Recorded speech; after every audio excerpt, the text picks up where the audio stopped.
Í þessu myndbandi lærum við að prjóna tvöfalt stroff.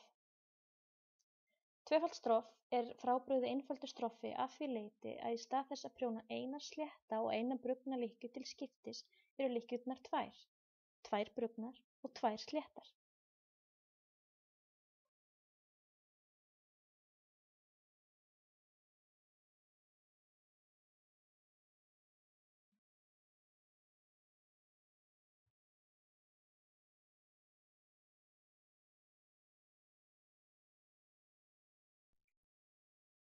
Þetta er endurtekið út alla umferðina.